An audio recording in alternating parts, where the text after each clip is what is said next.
Hello everyone, नमस्कार। आज हम बात करेंगे मोमेंट ऑफ इनर्शिया की and different types of moments of inertia. चलिए फिर शुरू करते हैं। देखो, दो तीन तरह के मोमेंट ऑफ इनर्शिया होते हैं और उससे रिलेटेड कुछ कुछ टर्म्स हैं जिसके बारे में हम डिस्कस कर लेंगे तो उससे क्लैरिटी आएगी। तो ये हम पिछले वीडियो में बात किया था, मोमेंट ऑफ फोर्स जो है उसको टॉर्क भी बोलते हैं, force multiply by perpendicular distance. फिर है मोमेंट ऑफ इनर्शिया या मास मोमेंट ऑफ इनर्शिया। तो मोमेंट ऑफ इनर्शिया वर्ड जो है हम थोड़ा सा प्लेन फिगर के लिए बात कर लेते हैं, मास मोमेंट ऑफ इनर्शिया जो है थ्री डायमेंशनल बॉडीज के लिए बात कर लेते हैं। तो मोमेंट ऑफ इनर्शिया जो है सेम रोल प्ले करता है जैसा कि मास होता है एक्सेलरेशन में। तो जितना ज्यादा मास उतना ज्यादा फोर्स लगेगा उसको एक्सेलरेट करने के लिए। और सेम चीज, जितना ज्यादा मोमेंट ऑफ इनर्शिया उतना ज्यादा फोर्स लगेगा एंगुलर एक्सेलरेशन के लिए। तो it depends, but unlike mass in linear motion, the moment of inertia also depends on not only the quantity of mass but also the distribution of mass। मतलब कि वो जितना ज्यादा दूर डिस्ट्रीब्यूटेड होगा हमारे रेफरेंस एक्सिस से। तो ये आपने कई एक्सपेरिमेंट या कहीं यूट्यूब वीडियोस वगैरह में से देखा हो। तो अगर एक सर्कुलर डिस्क है यूनिफॉर्म लेंथ का, यूनिफॉर्म वेट का, मतलब एक सॉलिड डिस्क है, इसके सेंटर में ये है और इसको आप रोटेट करिए तो जितना फोर्स लगेगा, वर्सेस अगर ये सेम ऐसे एक हॉलो डिस्क है, ठीक है, जिस भी मैकेनिज्म से वो क्या बोलते हैं बना हुआ है, और इसका जो मास है वो सिर्फ ऐसे कोना में ही है, तो इसको रोटेट करने के लिए आपको ज्यादा फोर्स लगेगा क्योंकि इसका जो मास डिस्ट्रीब्यूशन है फ्रॉम द रेफरेंस एक्सिस ज्यादा है। मतलब ज्यादा मास ज्यादा दूर है रेफरेंस एक्सिस से कंपेयर टू इसके।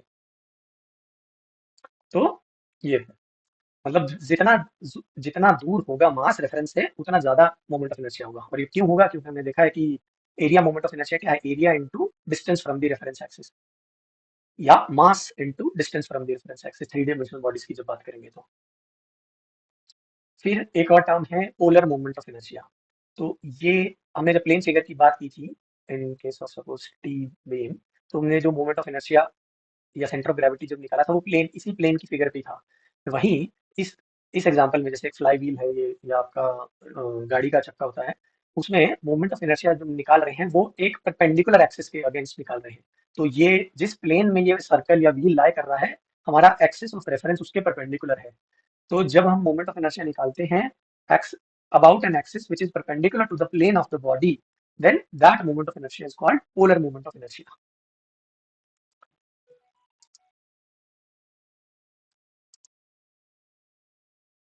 तो इससे रिलेटेड बहुत सारे ये फॉर्मूलेज हैं जो हमको याद रखने होंगे, स्टैंडर्ड कुछ कुछ के हम डिराइव भी करेंगे। तो देखिए, जनरल फॉर्मूला जो है मोमेंट ऑफ इनर्शिया का है वो एम आर स्क्वायर है। अच्छा, इसमें हमने ये तो बात करने भूलिए, सेकंड मोमेंट ऑफ एरिया या एरिया मोमेंट ऑफ इनर्शिया क्या होता है। तो हम एरिया को अगर डिस्टेंस से मल्टीप्लाई कर दें तो वो हो गया फर्स्ट मोमेंट ऑफ एरिया, या फिर moment of mass moment of inertia. अगर हम एरिया को डिस्टेंस स्क्वायर से मल्टीप्लाई कर दें तो वो हो जाता है सेकंड मोमेंट ऑफ एरिया, यानी कि मोमेंट का मोमेंट ले लिया।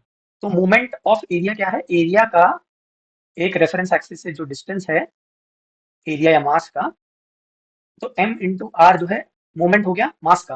अभी एम आर जो एक क्वांटिटी आया, इसका मोमेंट लेना है अबाउट द सेम एक्सिस, तो एक बार और आर से मल्टीप्लाई कर देंगे तो वो हो जाता है हमारा सेकंड मोमेंट। तो बात कर रहे थे कि सेकंड मोमेंट के जनरल फॉर्मूला जो है वो होगा ये इस फॉर्म का, एम आर स्क्वायर और ये डैश जो है वो ये कांस्टेंट से फिल करेंगे फॉर वेरियस फिगर्स। तो एक हूप या हॉलो डिस्क या हॉलो सिलेंडर,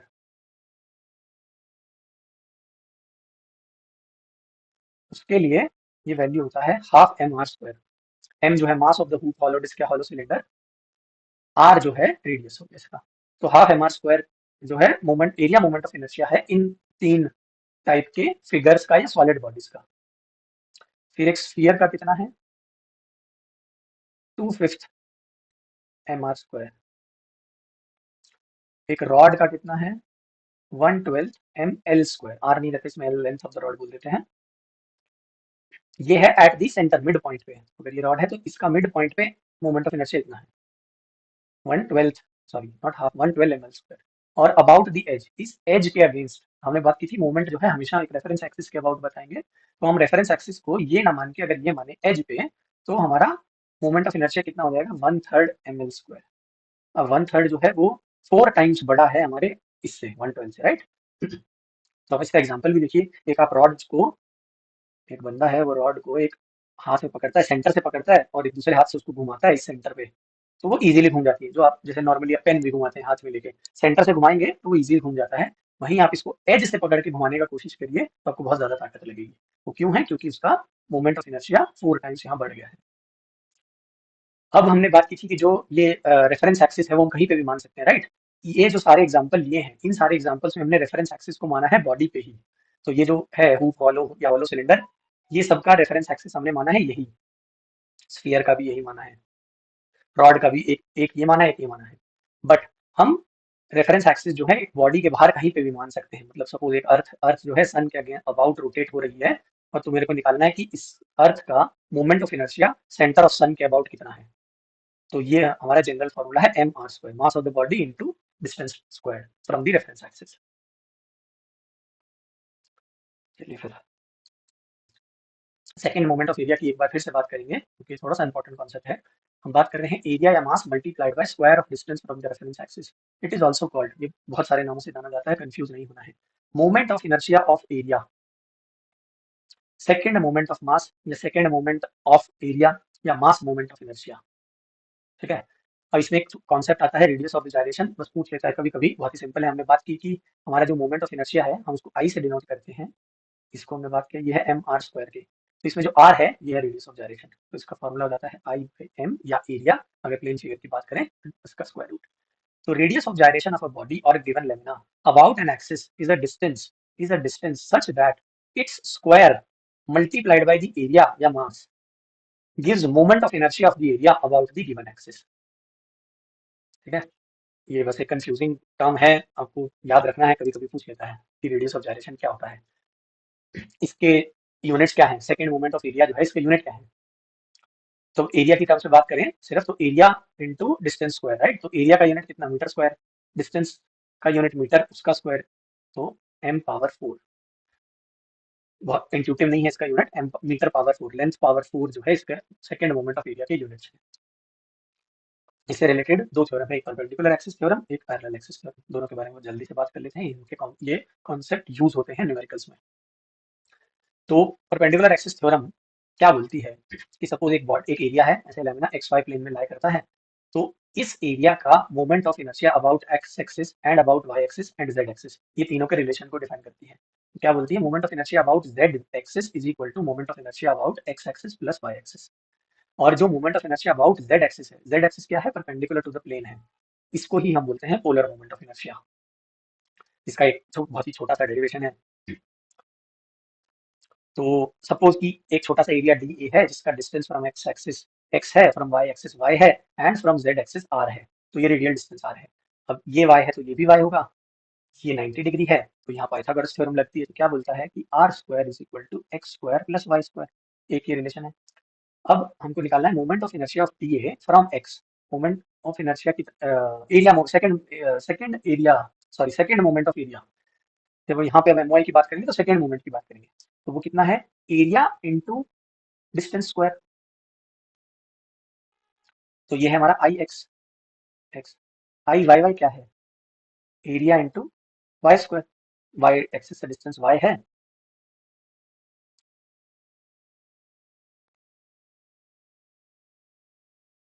सॉरी ये गलत लिख दिया मैंने, I am sorry. X axis से डिस्टेंस कितना है, ये एक्स है तो इससे डिस्टेंस है वाई डिस्टेंस पे है, तो यहाँ वाई स्क्वायर है, यहाँ एक्स स्क्वायर। तो area, second moment of area about x axis is equal to D A into Y square. यहाँ एक्स है तो यहाँ वाई है, यहाँ वाई है तो यहाँ एक्स है। ठीक है। अब हम बात करते हैं कि area, second moment of area about Z axis कितना है, D A into R square. ठीक है ना, क्योंकि आर जो है इसका रेडियल डिस्टेंस है, perpendicular distance, radial is equal means perpendicular. तो अब इसको हम लिख सकते हैं डी ए इंटू ये वाला, यहाँ वैल्यू लिख दीजिए X square plus Y square, ये ब्रैकेट खोलेंगे D A X square plus D A Y square. हमारा डी ए एक्स स्क्वायर कितना है, I Y Y, plus D A Y square कितना है, आई एक्स एक्स। ये इसका प्रूफ है बस। तो परपेंडिकुलर एक्सिस थ्योरम क्या बोलती है कि moment of inertia about an axis perpendicular to the plane of the area is equal to sum of moment of inertia of the plane figure about x-axis and about y-axis। अब parallel axis theorem क्या बोलती है, ये भी काम आता है numericals में बहुत. It states that if moment of inertia of a plane area about an axis in the plane of area through the CG of the plane area be represented by IG, then the moment of inertia of the given plane area about a parallel axis AB in the plane of area at a distance h from the CG of the area is given by. वाह, काफी लंबा चौड़ा definition है, आपको याद तो रखना पड़ेगा, बट समझने के लिए बहुत इजी है. तो क्या है कि हमारा क्या बोलती है, ये प्लेन एरिया है, इसका सेंटर ऑफ ग्रेविटी मान लेते हैं कि यहाँ है, इससे एक एक्सिस जा रही है एक्स एक्स. तो इस एरिया का moment of area about centre of gravity अगर आई जी है मान ले, तो अब ये क्या बात है, ये बार बार यहाँ बात कर रहा है plane area in the plane of area. तो जितना भी ये बातचीत कर रहे हैं, हम कहीं थ्री डायमेंशनल की बात नहीं कर रहे हैं, टू डायमेंशन की बात हो रही है कि ये एरिया का moment of inertia about x about an axis passing through the centroid of the area जो है वो भी प्लेन में ही है, और एक और एक्सिस की बात कर रहे हैं जो parallel to this I G parallel to the centroidal axis है, वो भी इसी प्लेन में लाई कर रही है. तो अगर इस प्लेन एरिया का moment of inertia about the centroidal axis क्या है, जो एक्सिस सेंट्रॉइड से पास कर रही है, आई जी है, तो इस प्लेन एरिया का moment of inertia about an axis A B which is parallel to the centroidal axis and a distance of H from the centroid axis is equal to I G plus A H square. A क्या है, area, plane area of the plane. ठीक है, एक बार फिर से देख लेते हैं, थोड़ा सा कंफ्यूजिंग है, थोड़ा सा कॉम्प्लेक्स है. हम क्या कह रहे हैं कि एरिया ऑफ प्लेन का moment of inertia about an axis passing through the centroid अगर आई जी है, तो एक दूसरा एक्सिस जो सेंट्रॉइडल एक्सिस के पैरेलल है और एच डिस्टेंस दूर है, उसके अबाउट इस सेम एरिया का मोमेंट ऑफ इनर्शिया कितना होगा, वो होगा आई G plus A H square, क्योंकि हमने रेफरेंस एक्सिस को मूव कर दिया है बस. चलिए इसका प्रूफ देख लेते हैं, कभी कभी ये न्यूमेरिकल में पूछ लेता है डायरेक्टली कि state and proof parallel axis theorem. तो परपेंडिकुलर एक्सिस थ्योरम का प्रूफ तो बहुत ही सिंपल था, इसका थोड़ा सा लेंथी है बट इतना भी नहीं. चलिए, तो हम एक छोटा सा एरिया डी ए मान लेते हैं, यहाँ पे ये जो स्ट्रिप है इसे, इस स्ट्रिप का एरिया है डी ए, ये स्ट्रिप है वाई डिस्टेंस दूर पे सेंट्रॉइड से. इस डी ए एरिया का moment of inertia from this axis कितना होगा, D A into Y square. ठीक है, एरिया इंटू डिस्टेंस स्क्वायर होता है. टोटल एरिया का कितना होगा, इसको समेशन कर देंगे या इंटीग्रेट भी कर देते हैं. अब इस छोटे से एरिया का जो मोमेंट ऑफ इनर्शिया है इस ए बी एक्सिस से कितना होगा, डी ए इंटू डिस्टेंस का स्क्वायर. वो डिस्टेंस कितना है, y प्लस एच है. टोटल इस एरिया का मोमेंट ऑफ इनर्शिया इसके अबाउट कितना होगा, इसका सिग्मा होगा. कि ए प्लस बी का होल स्क्वायर का जो ब्रैकेट है इसको हम खोल देते हैं, तो ये कितना बन गया, सिग्मा डी ए वाई, इसको पूरे को एक साथ ही खोल दे रहा हूँ, sigma D A H square plus sigma D A two Y H. ये सिग्मा, तो सिग्मा डी ए जो है ए हो गया पूरा, ए हो गया ना. डीए को, डीए का सिग्मा करें या इंटीग्रेट करें तो एरिया बन जाएगा, तो ये भी ए हो गया, ए एच स्क्वायर आ गया, ए वाई स्क्वायर आ गया यहाँ.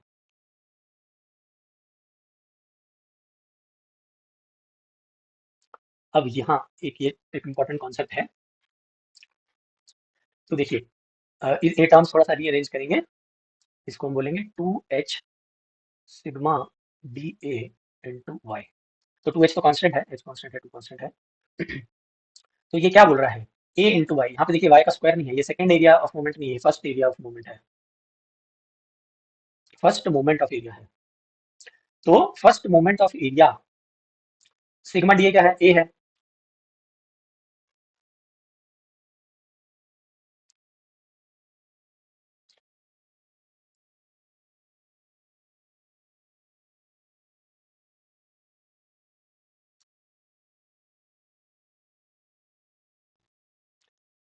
यहाँ पे क्या कॉन्सेप्ट लगता है कि moment of total area about x axis, ये क्या है, ये एरिया है ना, और ये ए इंटू वाई क्या है, मोमेंट ऑफ एरिया. अब moment of total area about x axis जो सेंट्रोइडल एक्सिस है is equal to the product of total area, is equal to the product of total area multiply by distance of the centroid of the total area from X axis. तो अगर D A area का moment निकालना है, उसको Y distance से multiply किया. Total area का first moment निकालना है तो उसको भी वाई डिस्टेंस से मल्टीप्लाई करेंगे, लेकिन वाई इस केस में क्या होगा, जीरो होगा. क्योंकि इस टोटल एरिया का डिस्टेंस फ्रॉम दी सेंट्रॉइड 0 है, क्योंकि इस टोटल एरिया को हम इस पॉइंट पे कॉन्सेंट्रेटेड मान सकते हैं। सेंट्रॉइड का डेफिनेशन यही होता है कि जहां पे हम माने कि पूरा एरिया कॉन्सेंट्रेटेड है, तो ये पूरा एरिया सेंट्रॉइड पे कॉन्सेंट्रेटेड है, तो उस कॉन्सेंट्रेटेड एरिया का डिस्टेंस फ्रॉम द सेंट्रॉइड कितना हो गया, 0 हो गया। इसीलिए ये वाला टर्म जो है पूरा हो जाता है 0। अब ये क्या बच गया यहाँ पे, ए वाई स्क्वायर, तो क्या है, ये sigma D A Y square था, सिग्मा डी ए वाई, तो ये हमारा I G plus A H square, ये है इसका प्रूफ।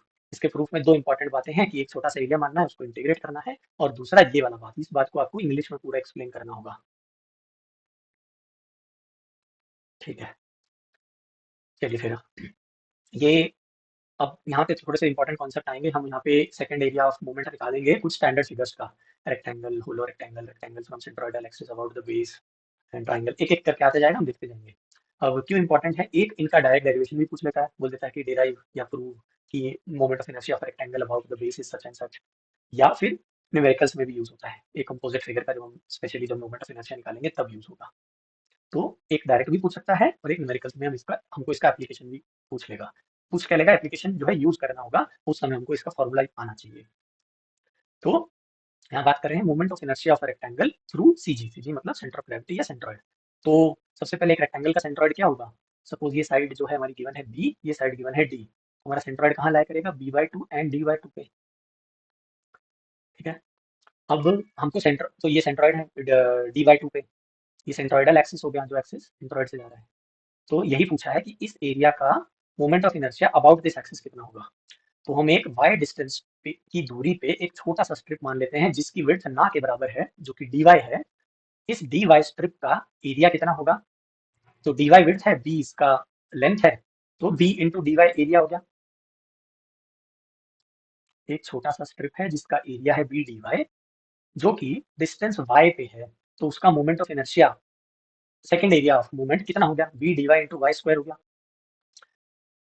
समझ में आया, ये एक छोटा सा एरिया है, इस एरिया का डिस्टेंस y है इस एक्सिस से, तो इस एरिया का moment of inertia about this axis कितना हो गया, एरिया इंटू डिस्टेंस स्क्वायर। तो ये एरिया है, ये डिस्टेंस स्क्वायर है। अब हमको ये पूरे एरिया का एमओए निकालना है, तो हम इसको कर देंगे इंटीग्रेट। इंटीग्रेट करेंगे तो b तो है कांस्टेंट, यहाँ है वाई स्क्वायर डी वाई। तो हमारे लिमिट्स क्या होंगे, ये y हमारा कहाँ से कहाँ तक वेरी कर रहा है, वही लिमिट्स आएंगे। हमारा y कहाँ से कहाँ तक वेरी कर रहा है, ये अगर 0 है तो ऊपर प्लस d/2, और ये 0 है तो नीचे माइनस d/2। तो ये हमारे लिमिट्स हो गए इंटीग्रेशन के, जो कि है माइनस d/2 से प्लस d/2 तक। तो ये हमारा इसका इंटीग्रेशन कितना हो गया, b वाई स्क्वायर का इंटीग्रेशन हो गया y cube upon 3, limit minus d/2 से प्लस d/2। 3 तो कांस्टेंट है, तो b/3 बाहर चला गया, वाई क्यूब, तो d/2 का क्यूब माइनस माइनस d/2 का क्यूब, यही होगा। ये थोड़ा सा साफ लिख देते हैं, तो ये सॉल्व करने में कितना आएगा, ये b/3, और ये क्यूब है, ये तो ये माइनस ही रहेगा, ये माइनस है तो ये प्लस हो जाएगा, नीचे कितना आ गया 8, ये 8 आ गया बाहर, अंदर कितना बचा, D cube plus D cube, ये बचेगा। तो 2d³ हो गया, ये 4 हो गया, ये 4 इंटू 3 ये 12 हो गया। तो bd³ अपॉन 12, ये आपको याद रखना है, ये डेरिवेशन याद रखना है, क्योंकि डायरेक्ट या तो डेरिवेशन पूछ लेगा या फिर ये फॉर्मूला हमारा यूज होगा न्यूमेरिकल्स में डायरेक्टली। ठीक है, अब इसमें बात याद रखने वाली केसेस को आप याद रखेंगे कि जो भी हमारा रेफरेंस एक्सिस है, उसके परपेंडिकुलर जो साइड है डी, उसका तो लेना क्यूब, दूसरी साइड लेनी है एज इट इज, पर नीचे आएगा 12। तो मेन बात याद रखने वाली यही है कि क्यूब किस साइड का लेना है, क्यूब उस साइड का लेना है जो परपेंडिकुलर है रेफरेंस एक्सिस के। हमारी रेफरेंस एक्सिस इसमें ये एक्स एक्स है, इस एक्स एक्स एक्सिस, इस एक्सिस के परपेंडिकुलर साइड है डी, उसका लेना है क्यूब। ठीक है, चलिए नेक्स्ट। अब ये सेम चीज पूछ लेता है कि अबाउट द बेस क्या होगा इसका मोमेंट ऑफ इनर्शिया।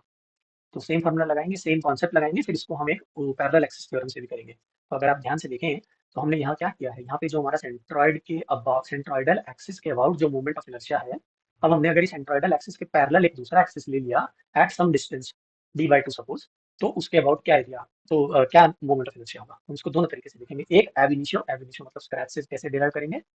तो सेम कॉन्सेप्ट, पहले स्क्रैच से डेरिवेशन लिख लेते हैं। हम मान लेते हैं कि एक छोटा सा एरिया है एक छोटा सा स्ट्रिप है ऑफ डी वाई विड्थ जो कि है डिस्टेंस y पे फ्रॉम द बेस क्यों लिया है, जो हमारा रेफरेंस एक्सिस है उससे। तो इस छोटे से एरिया का moment of inertia about the base कितना होगा, area into distance square. Area कितना है यहाँ पर, b into d y into distance हमने लिया है y, तो डिस्टेंस स्क्वायर हो गया y स्क्वायर, यही है। अब अगर हम इसको, ये तो हो गया इस छोटी सी स्ट्रिप का मोमेंट ऑफ इनर्शिया। अब हमको पूरे रेक्टेंगल का मोमेंट ऑफ इनर्शिया निकालना है, तो वो हो जाएगा b इधर चला गया, वाई स्क्वायर डी वाई यहाँ आ गया, सेम ही है जो पिछले में था। बट इसमें हमारे लिमिट्स कैसे वेरी करेंगे, मतलब हमारा y कहाँ से कहाँ तक वेरी कर रहा है। अगर ये रेफरेंस एक्सिस है तो हमारा y वेरी कर रहा है यहाँ 0 से ऊपर d लेंथ तक, तो इसमें मेरे लिमिट्स चेंज हो जाएंगे 0 टू d। तो b y cube by 3 limits 0 to d, तो ये हो गया हमारा b d cube by 3। Zero put करें तो जीरो ही रहेगा, तो ये हो गया बी डी क्यूब बाई 3। तो एक तरीका तो ये है। एक तरीका अब हमको निकालना है moment of inertia about d c axis is equal to moment of inertia about the centroid, उसको आई जी से डिनोट करते हैं, plus area of the body या प्लेन मल्टीप्लाई बाय डिस्टेंस। हमारा डिस्टेंस कितना था सेंट्रॉइडल एक्सिस से इसका, डी बाई 2 का स्क्वायर। ठीक, तो आई जी कितना है हमारा, पिछले से आया है b d cube upon 12 plus area कितना है इसका, बी इंटू डी इंटू ये खोलेंगे तो कितना बनेगा, डी स्क्वायर अपॉन 4। ये हो गया बी डी क्यूब अपॉन 4, ये बी डी क्यूब अपॉन 12, दोनों को सम करेंगे तो आएगा b d cube upon, same answer आएगा जो यहाँ है। इसको दोनों तरीके से कर सकते हैं, ये वाला प्रेफरेबल है अगर तो आपको डेरिवेशन पूछा है पर आपको याद नहीं आ रहा है सपोज ये बी डी क्यूब बाई 3 है और ये याद है बी डी क्यूब बाई 12, तो वहाँ से उस, तो ये आप एक छोटा सा रफ में फटाफट कैलकुलेशन करके ये भी निकाल सकते हैं। बट अगर आपको एब इनिशियो डेरिवेशन पूछा है तो आपको ऐसे ही करना होगा। चलिए फिर नेक्स्ट का देखते हैं, सर्कुलर सेक्शन का मोमेंट ऑफ इनर्शिया कितना है। तो ये एक सॉलिड डिस्क है या, हाँ डिस्क है, जिसका रेडियस है कैपिटल आर। अब हम वही एक छोटा सा स्ट्रिप ऑफ सर्कल मान लेते हैं जिसका विड्थ है डी आर। तो इसका एरिया कितना हो गया इस सर्कुलर रिंग का, इसका सरकमफ्रेंस है 2 पाई आर। तो अगर एक सर्कुलर रिंग रिंग है ऐसे, इसको सपोज यहाँ से काट के इसको खोल लें तो एक रेक्टेंगल बन जाएगा। इस रेक्टेंगल की ये लेंथ कितनी होगी 2 पाई आर, यही होगी ना सरकमफ्रेंस है। और ये जो इसकी विड्थ है ये हमने मानी है कितनी है डी आर, तो इस रेक्टेंगल का एरिया कितना हो गया 2 pi are into D R.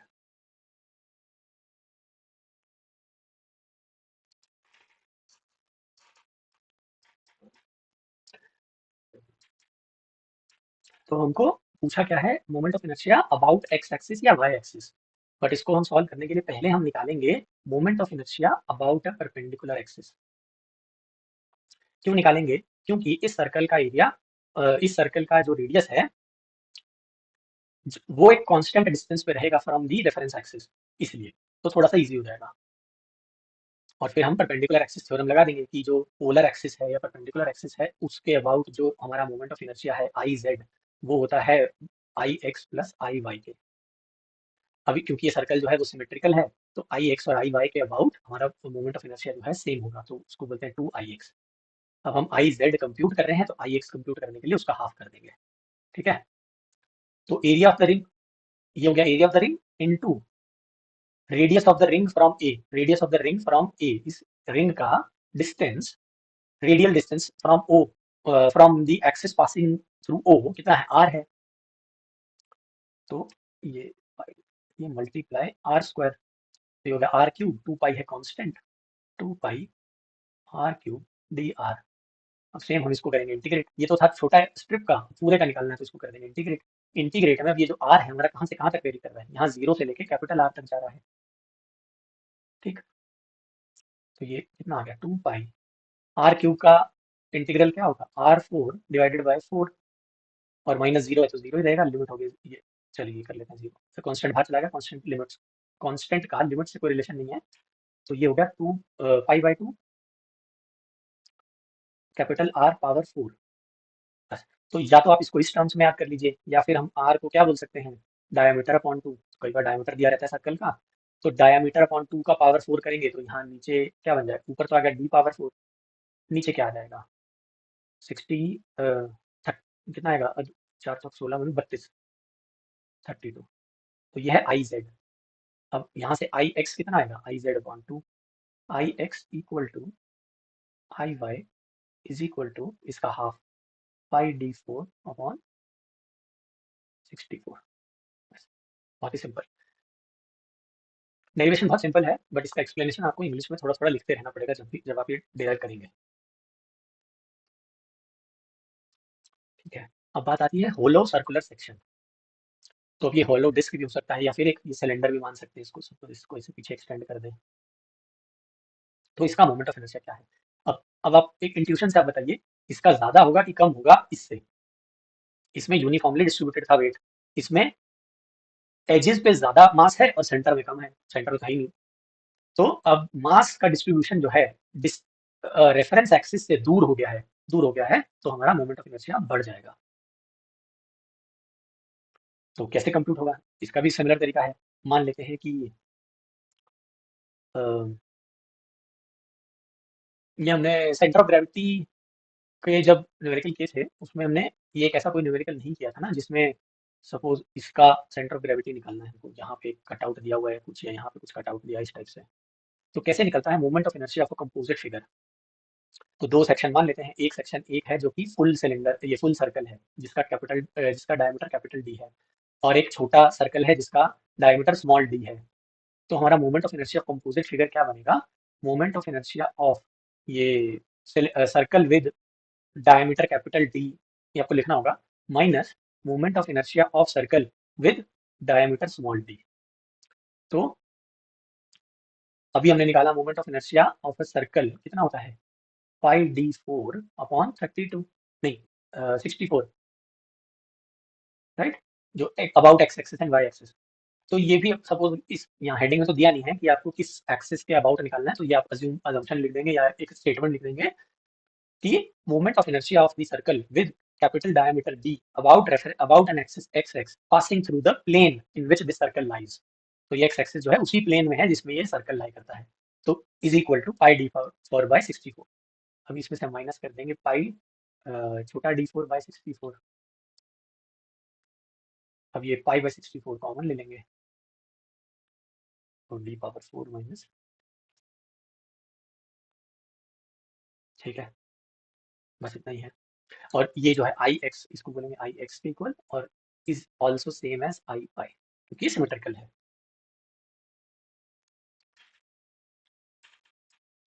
चलिए फिर अब हमको निकालना है moment of inertia of a triangular section about the base. ठीक है, बेस के अबाउट मोमेंट ऑफ इनर्शिया निकालना है। तो उसमें भी सेम कॉन्सेप्ट हम यूज करेंगे। एक छोटा सा स्ट्रिप मानते हैं डी ई, तो उसकी लेंथ हो गई डी ई, विड्थ है डी वाई। तो ये विड्थ है डी वाई जो है इतनी नैरो है कि इसको हम ट्रेपीजियम, इस ये जो फिगर आपको दिख रहा है इसको ट्रेपीजियम नहीं मान के हम इसको एक रेक्टेंगल ही मानेंगे। तो इस रेक्टेंगल का एरिया कितना हो गया, d e into d Y.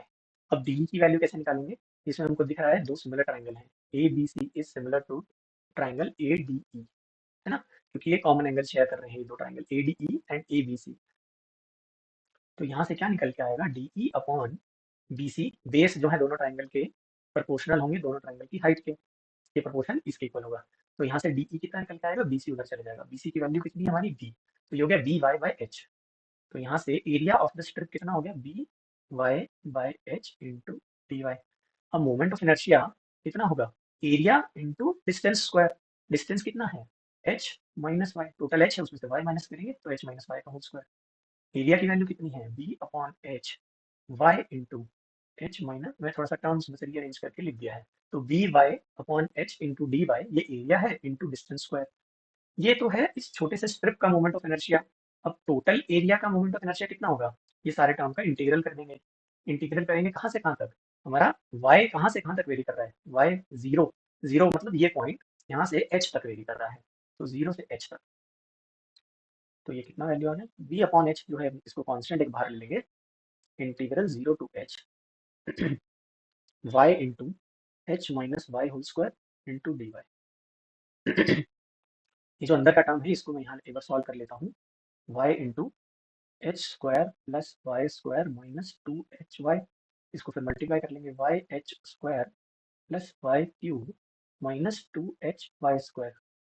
ठीक है, अब इसका इंटीग्रल करना है zero to h d y से। तो क्या हो गया, बी वाई एच बाहर कॉमन ही रहेगा, y h, h square constant है, वाई का इंटीग्रल हो गया y square upon two, plus y cube का इंटीग्रल है Y power 4 upon 4 minus two H constant, Y square का integral by cube upon 3 bracket close limit 0 to h। इसके values h put करेंगे तो ये h पावर 2 हो जाएगा, ये 4 हो जाएगा, ये भी 4 है, और यहाँ पे h पुट करेंगे तो ये भी h पावर 4 है। तो ये सारे चीज जो है h पावर 4 में आ गई। नीचे में हम एक इसका एलसीएम ले लेंगे, 12 आएगा, ऊपर में यहाँ आएगा 6, यहाँ आएगा 3, 4 3 जा 12, और माइनस 4, ये 4 से मल्टीप्लाई होगा, ऊपर आ गया 2 और 8, 4 2 जा 8, बाहर में आ गया h पावर 4, इसके बाहर है v बाई h। तो ये वैल्यू कितना बच गया, वी एच क्यूब अपॉन ये कितना हो गया, 9 से आ गया 1, वी एच क्यूब अपॉन 12। ये हो गया moment of inertia of a triangular section about it's base. आपको याद रखना है, ये डेरिवेशन भी आपको आना चाहिए। मेरी हैंडराइटिंग आज थोड़ी सी खराब है, प्लीज एक्सक्यूज। ठीक है, अब एक लास्ट करते हैं, moment of inertia of a triangular section about the centroidal axis.